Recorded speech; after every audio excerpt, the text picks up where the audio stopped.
मेरे साथ जो मेहमान हैं मैं आपका परिचय करा देती हूँ। बीजेपी के राष्ट्रीय प्रवक्ता प्रेम शुक्ला जी हमारे साथ जुड़ रहे हैं। हमारे साथ राजनीतिक विश्लेषक, दिल्ली यूनिवर्सिटी में प्रोफेसर संगीत रागी जी को आप देख रहे हैं।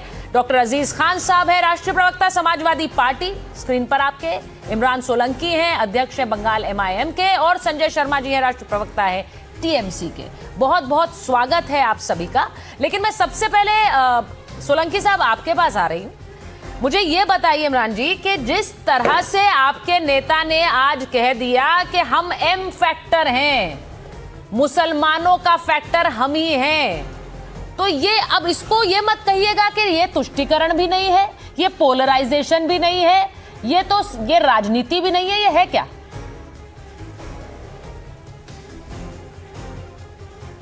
बहुत बहुत शुक्रिया मैडम, वक्त दिया आपने, मुझे बताया, टाइम दिया। मैडम पहली बात तो ये है कि मुसलमानों की अगर हम बात है उसमें क्या गलत बात है आप बताइए। बंगाल के मुसलमानों की हालत बद से बदतर है। बंगाल में 30% मुसलमान रहते हैं। मुसलमान 7% भी गवर्नमेंट जॉब में नहीं है। अभी OBC का सर्टिफिकेट खत्म कर दिया, रद्द कर दिया, 5 लाख, उसमें ज़्यादा मुसलमान है। हमारे वहाँ पर अगर आप मालदा, मुर्शिदाबाद, बीरभूम, उत्तर दक्षिण जहाँ मुसलमान ज़्यादा रहते हैं वहाँ अगर जाएंगे आप तो वहाँ पर स्कूल नहीं है अच्छे, वहाँ पे अच्छे हॉस्पिटल्स नहीं है। कल्याणी में हॉस्पिटल बना था एम्स, लेकिन मुर्शिदाबाद में, मालदा में कभी नहीं बना एम्स, ना कोई बड़ा हॉस्पिटल बनाया गवर्नमेंट हॉस्पिटल। स्कूल नहीं बनाते हैं। हमारे वहाँ हमारी माँ बहनें हैं जो BDA बनाती है, वहाँ जो रहने वाले लोग हैं BDA बनाते हैं, उनके हाथ देखिए मैडम कैसे हालत, क्या हालत होकर रखी है उनकी। तीसरी बात, हमें इलीगल माइग्रेंट वर्कर बना के रखा है वहाँ पे। तो ये सब की बात अगर हम करते तो अरे तो ये तो आप एक सेकंड इमरान जी, आप ये समस्याएं गिना रहे हैं, ये समस्याएं गिनाकर आप राजनीति कर रहे हैं और आप लोगों से कह रहे हैं भाई ये समस्याओं को हल हम करेंगे, आप जो भी कर रहे हैं।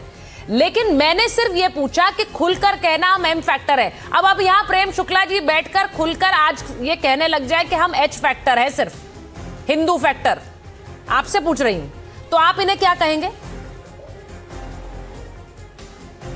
ये आवाज नहीं आ रही क्या? अब नहीं बोले, उनकी बात है, मैं बता रहा हूं हम लोग। नहीं, उनकी बात है कैसे? मेरा सीधा मानना ये है, मैं सिर्फ पूछ रही हूं आपसे, आप मुझसे सहमत असहमत हो सकते हैं। इस देश में हम खुलकर अब धर्म की राजनीति करेंगे। ये पार्टी मुसलमानों की, ये पार्टी सिर्फ मुसलमानों की बात करेगी। नहीं, कर रहे हैं आपके नेता, मुसलमानों के लीडर है। 30% बंगाल में मुसलमान हैं। आपको बता रहा हूं मुसलमानों के हाथ बद से बदतर है। तो संजय जी से बोलिए ना ये बात, इतने साल से। सुनिए, मैं एक बार प्रेम जी और संजय जी सबको लाइए स्क्रीन पर। संजय जी वो कह रहे हैं इतने साल से मुसलमानों की हालत बद से बदतर हो गई पश्चिम बंगाल में। आप लोग बार बार कहते हैं ममता बनर्जी नेत्री है बंगाल की, वही एक चेहरा है, तो इस बदतर हालत के लिए जिम्मेदार वही है। ये पश्चिम बंगाल में न सिर्फ मुस्लिम समुदाय बल्कि सभी समुदाय, बड़ी संख्या में हिंदू रहते हैं पश्चिम बंगाल में, और मुस्लिम भाइयों की भी अच्छी तादाद है। सिख भाई भी हैं, ईसाई भी हैं और अन्य समुदाय भी हैं। सभी के लिए बराबर सर्वधर्म समभाव की दृष्टि से बंगाल का शासन है और कहीं कोई बदतर हालात नहीं है। हर जगह बहुत अच्छा अमन और चैन कायम है और भाईचारे के हालात है। हर जगह विकास है। दीदी की लक्ष्मी भंडार जो योजना है, लक्ष्मी भंडार, वो सभी को मिलती है। स्वास्थ्य साथी सभी को मिलती है, युवा साथी सभी को मिलती है, सूरो साथी सभी को मिलती है। कोई ऐसी स्कीम नहीं है जिसमें भेदभाव है और हर वर्ग, हर धर्म के लोग खुश हैं, प्रसन्न हैं। इसलिए बार बार जननेत्री दीदी ममता बनर्जी के पक्ष में वोट करते हैं। पिछले विधानसभा चुनाव के बाद जो लोकसभा चुनाव हुए थे, नहीं तो फिर ये इमरान सोलंकी जी यहाँ पर बैठकर क्यों कह रहे हैं कि हालत बद से बदतर है, इसीलिए हमें M टीम बनानी पड़ रही है, इसीलिए हमें मुसलमान टीम बनानी पड़ी है, इसीलिए ओवैसी साहब यहाँ जाकर कह रहे हैं कि हम M टीम है, मुसलमानों की बात हम करते हैं, आप नहीं करते हैं, क्यों कह रहे हैं ये? इनको जवाब दीजिए ना। इनका तो ये जाने, और बंगाल में कोई M टीम नहीं है, कोई H टीम नहीं है। बंगाल में सारा बंगाल एक टीम है, बंगाली टीम है। और जहां तक ये लोग बात कर रहे हैं, ये लोग G टीम है, गौण टीम है ये, और भारतीय जनता पार्टी गौण टीम है। एक ही सिक्के के दो पहलू हैं। हुमायूं कबीर को इन दोनों ने संयुक्त रूप से गोद में बैठाया हुआ है और ये बंगाल की जनता को दिग्भ्रमित करके बंगाल के वोटर पर अपना अधिकार जमाना चाहते हैं, कुछ वोट छीनना चाहते हैं लोगों को बरगला करके, ताकि बंगाल की सत्ता पर भारतीय जनता पार्टी को बैठा दिया जाए। अटल बिहारी वाजपेयी का हाथ कौन लेकर आया? ममता कोई बनर्जी बीजेपी फैक्टर नहीं है, कोई हिंदू फैक्टर नहीं है। बंगाल में बंगाली फैक्टर है, बी फॉर बेंगोल, भाई वो आपके वोट काट रहे हैं कि नहीं काट रहे हैं? मेरा सवाल ये है, वो आपके वोट काटेंगे कि नहीं काटेंगे? प्रेम शुक्ला जी को स्क्रीन पर लाइए। एक सेकंड, मैं संजय जी, आपने कह दिया कोई एम फैक्टर नहीं, कोई एच फैक्टर नहीं। प्रेम शुक्ला जी आप सुन रहे हैं? उन्होंने कहा कोई एम फैक्टर नहीं है, कोई एच फैक्टर नहीं है, यहाँ सिर्फ ममता फैक्टर है। अब देखिए ये बड़ा खुलकर फैक्टर है और बंगाल फैक्टर है, ठीक है, बंगाली फैक्टर है। मुझे ये बताइए, ये जब असदुद्दीन ओवैसी ने आज खुलकर, मुझे लगता है पहली बार उन्होंने आज ये बात ऐसी कही है, हालांकि उनकी राजनीति उनकी पार्टी के नाम में ही है, लेकिन मुझे ऐसा लगता है उन्होंने खुलकर आज कह दिया मैं एम फैक्टर की राजनीति करता हूं, मैं बी टीम नहीं हूं, एम टीम हूं। अब इसका असर क्या होगा यूपी पर भी, ये भी सोचिए। ये साफ तौर पर असदुद्दीन ओवैसी जो उन्होंने तो अपनी पार्टी का नाम ही वो इत्तेहादुल मुस्लिमीन रखा है, तो उनकी राजनीति तो साफ तौर पर है कि मुसलमानों की राजनीति करते हैं, उसमें कोई जो है दाएं बाएं नहीं। यहाँ भी आपके पैनल में उनके प्रवक्ता इमरान सोलंकी ने साफ तौर पर यही कहा ना कि हमको जो है इन फैक्टर पे काम करना है, मुसलमानों की स्थिति पर बोले अब ये बीच में इमरान जी एक सेकंड उनकी बात सुनने दीजिए, फिर आप उनको इंटरजेक्ट करिएगा, उनसे सवाल पूछ लीजिएगा।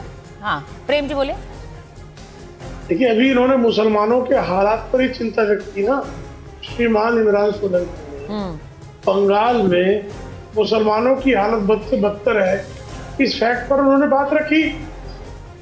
और ये फैक्ट जो है सच्चर आयोग की रिपोर्ट भी कहता है गुजरात के मुसलमानों की तुलना में, जिस गुजरात में बीते 3 दशकों से लगातार भारतीय जनता पार्टी का शासन है, आप गुजरात के मुसलमान और बंगाल के मुसलमान की तुलना कर लीजिए, तो बंगाल का मुसलमान बदतर हालत में है। तो ये तो साफ तौर पर है कि मुसलमानों की पार्टी की, मुसलमानों की नुमाइंदगी श्रीमान असदुद्दीन ओवैसी करते हैं। और अभी कुछ दिन पहले आपने हैदराबाद तेलंगाना के कांग्रेसी मुख्यमंत्री रेवंत रेड्डी श्रीमान असदुद्दीन ओवैसी को जो है वो खजूर खिला रहे थे, दोनों इफ्तार पार्टी कर रहे थे, इफ्तार की दावत करके, और कह रहे थे कि आपकी दुआ से ही जो है ये सब कुछ कायम है। और वही कांग्रेस जैसे बंगाल जाती है ओवैसी की विरोधी हो जाती है, बिहार जाती है ओवैसी की विरोधी हो जाती है, उत्तर प्रदेश जाती है ओवैसी की विरोधी हो जाती है, तेलंगाना में ओवैसी का समर्थन लेती है। तो तेलंगाना को ओवैसी बंगाल को ओवैसी से भिन्न नहीं किया, बिहार को ओवैसी से भिन्न नहीं किया, इसका जवाब भी कांग्रेस को देना होगा। और ये तो सत्य है ना, ये सेकुलर जो कहलाने वाले दल है जो मुस्लिम तुष्टीकरण की राजनीति ही करते हैं, मुस्लिम तुष्टीकरण की राजनीति करने वाले दलों में जो है प्रतिद्वंदिता होती है। असदुद्दीन ओवैसी जो है पर प्रेम जी मैं एक चीज आपसे कहती हूँ, यूपी में तो आप कह रहे हैं कि भाई मुसलमानों की हालत ऐसी नहीं है, यूपी में मुसलमानों की हालत अच्छी है, बंगाल में खराब है। लेकिन एक बात मैं आपसे कहूं कि असदुद्दीन ओवैसी बंगाल में आपसे ज्यादा सुर्खियां बटोर रहे हैं। अब वो हुमायूं कबीर पहले ही चर्चाओं में थे, उनके साथ गठबंधन कर लिया, अब विपक्ष तो ममता बनर्जी के बनिस्पत आप वहां पर सत्ता में आना चाहते हैं, लेकिन वहां पे सुर्खियां बटोर रहे हैं ओवैसी साहब। जो सुर्खियां बटोर रहे वोट हम बटोरे। अच्छा, बंगाल की जनता का जो जनादेश है भारतीय जनता पार्टी के पक्ष में है, सुर्खियां ओवैसी जी को बटोर ले लेनी।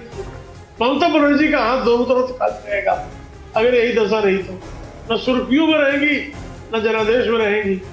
अब ये मैं जरा कुछ एक आंकड़े हैं मैं जरा बताना चाहती हूँ खासकर बंगाल के लिए, और प्रोफेसर रागी अजीज खान साहब जरा देखिएगा ये, क्योंकि यूपी पर वो बात कर रहे हैं, लेकिन जहां जहां पर 30% से ज्यादा मुसलमान हैं वहां पर अभी तक जो मेरे पास आंकड़े हैं उसमें बीजेपी बिल्कुल साफ है, और टीएमसी की सीटें ये आपके स्क्रीन पर भी चल रही है, जरा इसे बड़ा करके चला दीजिए, क्योंकि जहां जहां बीजेपी 30% से ज्यादा मुसलमान है, जिन जिन जिलों में प्रेम जी, वहां पर बीजेपी का बिल्कुल एक तरह से सफाया है। और जहां कम है वहां पर बीजेपी सीटें निकालती है। ये बड़ा क्लियरली है इन इस ग्राफ से। अब अगर असदुद्दीन ओवैसी वहां चले जाते हैं, और मैं प्रोफेसर रागी आपके पास आ रही हूं, अगर असदुद्दीन ओवैसी वहां जाकर कह रहे हैं मैं एम टीम हूं और वो आ रहे हैं हुमायूं कबीर के साथ, तो मुझे ये बताइए नुकसान तो सीधे सीधे ममता बनर्जी का है, लेकिन ये भी बात है कि वो इस वक्त अगर ये लड़ाई सिर्फ ममता बनाम ओवैसी हो गई तो फिर क्या होगा बंगाल में? देखिए सुचरिता, थोड़ा सा वक्त दीजिएगा, एक चीज समझिए जी। 60 और 70 के दशक में भारत के अंदर चुनाव, जब बिहार के अंदर चुनाव होता था, और ये पूरे देश के पैटर्न पर है, क्योंकि मैं पॉलिटिकल साइंस पढ़ाता हूं तो इसलिए कह रहा हूं, तो वहां पर जितने गुंडे बदमाश लोग थे वो सब कांग्रेस के लिए बूथ लूटा करते थे और कांग्रेस पार्टी जीत जाया करती थी। बाद में, और राजे रजवाड़े भी हुआ करते थे, बाद में इन लोगों ने सोचा कि अरे भाई कांग्रेस के लिए क्यों बूथ लूटे, जब हमारे लूट से कांग्रेस पार्टी फलित फूसफिस हो रही है तो हम अपने लिए क्यों नहीं बूथ लूटे। तो उन्होंने अपने लिए बूथ लूटना शुरू किया, तो राजनीति में क्रिमिनलाइजेशन आया और आपने देखे होंगे कि बड़े बड़े अपराधी प्रवृत्ति के लोग भी जो है वो राजनीति में आना शुरू हो गए। कांग्रेस ने मुसलमानों को वोट बैंक बनाया।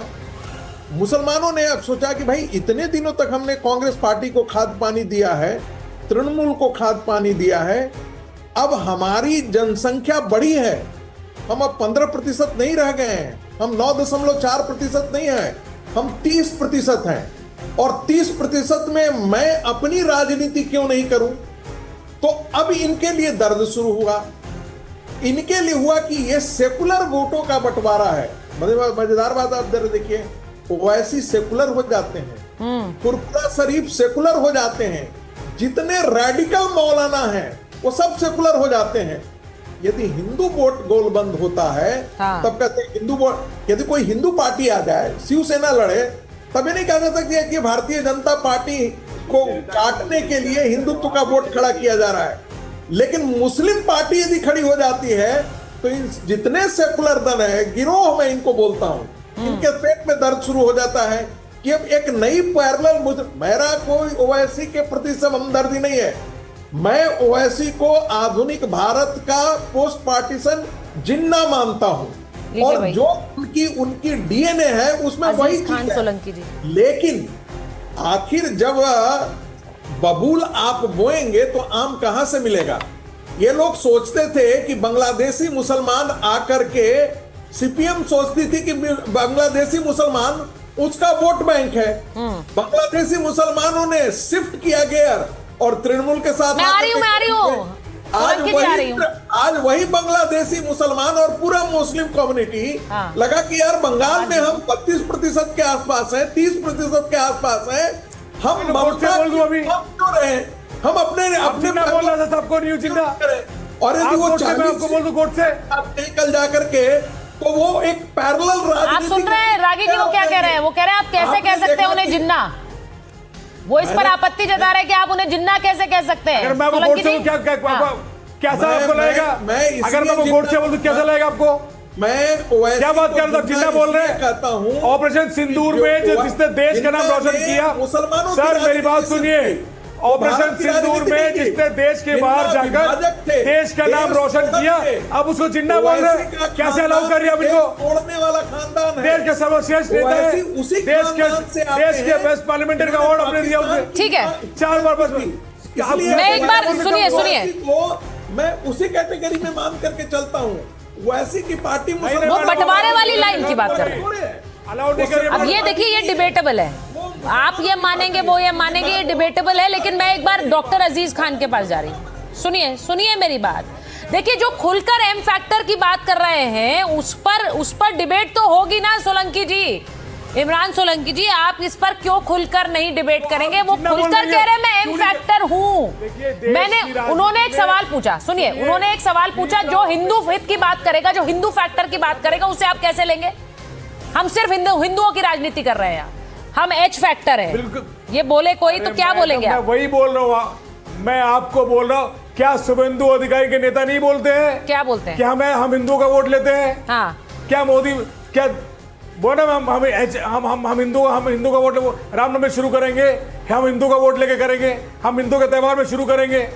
नहीं बोला उसमें हिंदू का रामजादा हरामजादा कौन बोलता है? राम मंदिर आस्था की बात है सर। एक सेकंड रुकिए, आपके 10 लड़कियों को मैं ये आपसे कह रही हूँ कि कोई भी राजनीतिक दल, एक बात मुझे बताइए, कोई भी राजनीतिक दल, मैं बीजेपी की भी बात कर रही हूँ, मैं बीजेपी की भी बात कर रही हूँ, कल को ये कहे और खड़े हो जाए और कहे हम सिर्फ हिंदुओं की राजनीति करेंगे और हिंदू वोट चाहेंगे, हम एच फैक्टर हैं, आप इन पर टूट पड़ेंगे सर। मैं आपसे बता रही हूं, आप इनके बयानों पर टूट पड़ेंगे और टूटना भी चाहिए, क्योंकि इस देश में कोई धर्म की राजनीति क्यों करेगा, क्यों हो रही है, इतने सालों से चली जा रही है। सुनिए मेरी बात, वोट नहीं चाहिए। मैं एक बात जवाब दे दी मैडम, बोलते नहीं बोलते, ये बताइए क्या बोलते हैं? कब्रिस्तान शमशान किसने बोला मैडम? कब्रिस्तान भाई शमशान किसने प्रेम बोला? शुक्ला जी, आपको सिर्फ हिंदुओं का वोट चाहिए, आप अघोषित एच पार्टी किसने बोला कुत्ते का पिल्ला? आप बोल लेते नहीं है, लेकिन आप अघोषित एच पार्टी हैं, वो ये कह रहे हैं। मुसलमानों को टिकट नहीं सुन लीजिए ना, मैं पूछ रही हूँ, आप ही का सवाल पूछ रही हूँ। प्रेम जी, भारतीय जनता पार्टी सबका साथ, सबका विकास, सबका प्रयास, सबका जो है विकास करने की बात करती है।